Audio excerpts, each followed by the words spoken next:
Okay, hello third graders. I'm super excited about this. I want to kind of give this a try. And this is just going to be another model or example and just how to use the steps that were on the Google Slides.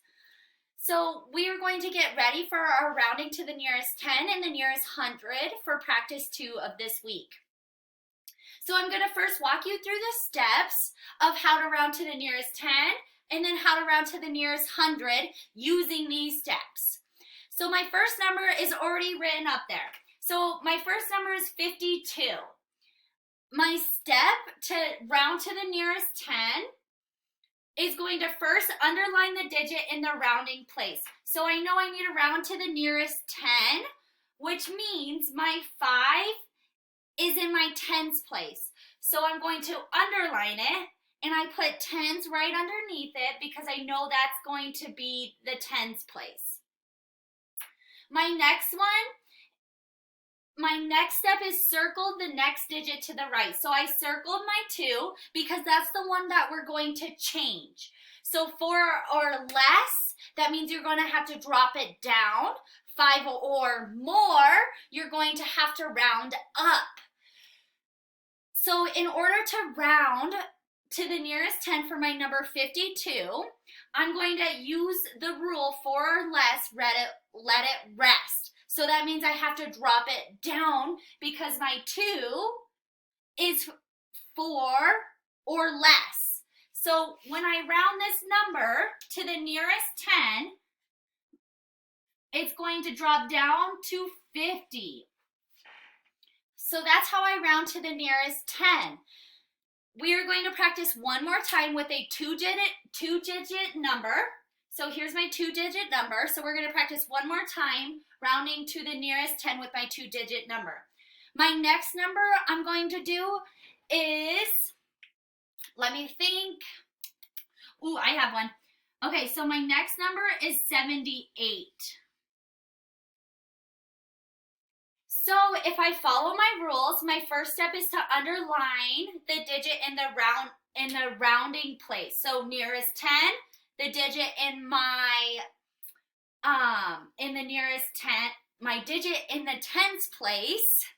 Sorry.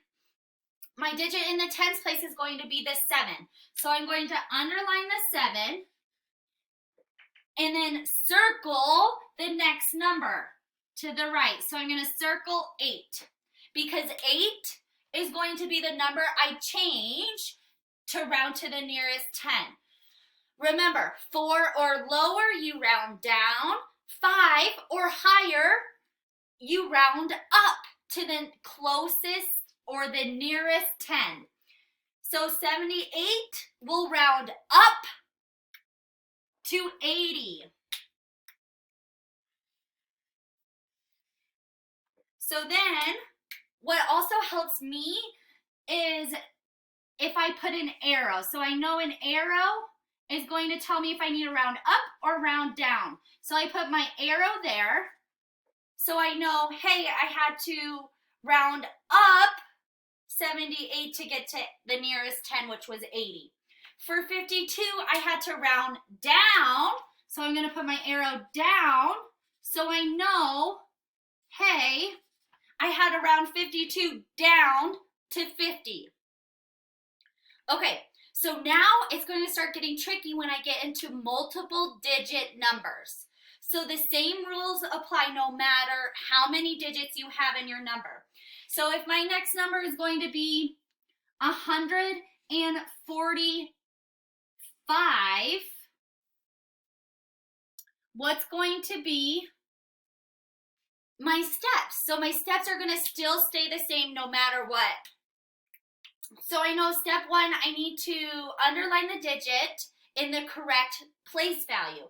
So my nearest, we're still rounding to the nearest 10. My number that is in the tens place is 4. And then I circled the number to the right. So these are the numbers that I'm working with. And if it's easier, just look at these two numbers. So I look at 45. Okay, so now following my rule, 4 or less, I need to round down. 4 or more, 5 or more, I need to round up. So 5 is giving me the clue that, hey, I have to go up. So I know that my number is going to round to the nearest 10, which would be 150. And I rounded up. Okay? So even with a 3-digit number, the steps still work. Let's try a next one. My other 3-digit number is going to be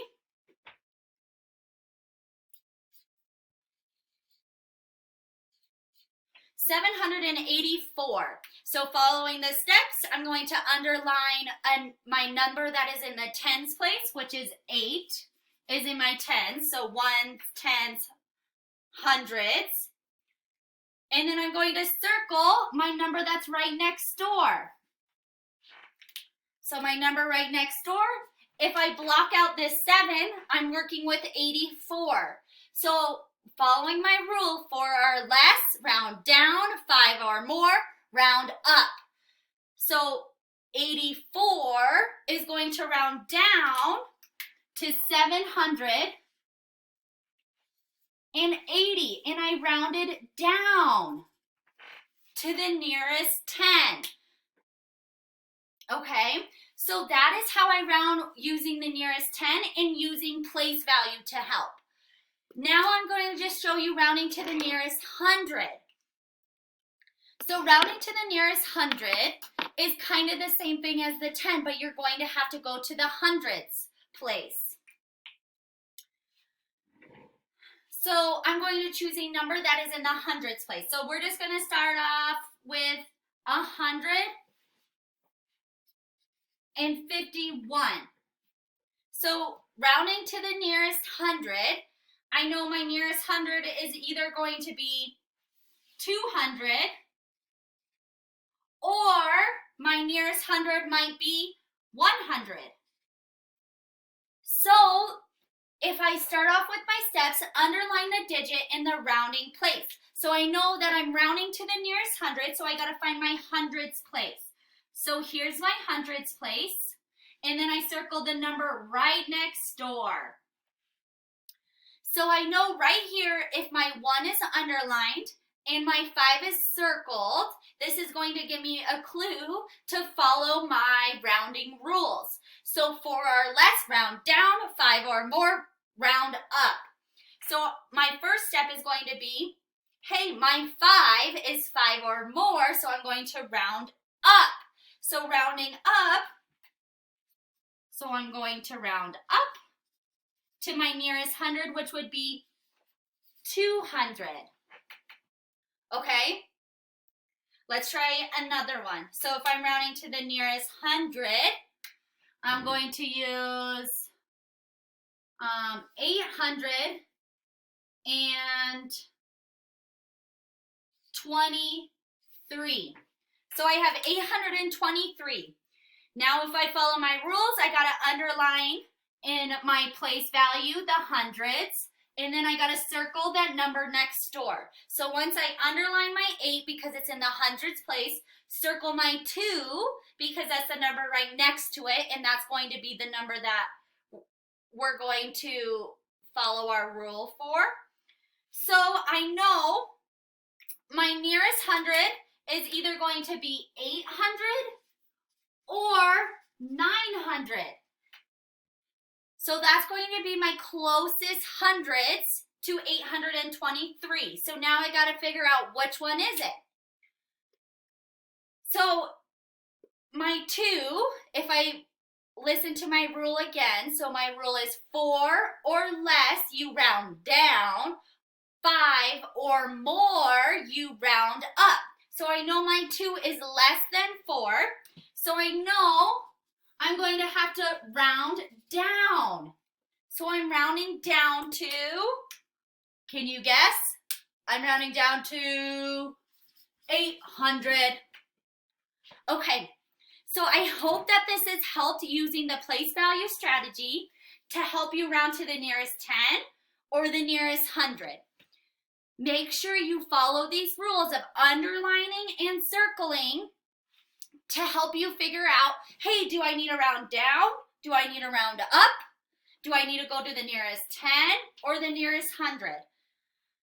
I will catch you in the next video. We're going to be focusing on number lines and how to round using number lines. All right, good job, third graders, and I'll catch you in the next video.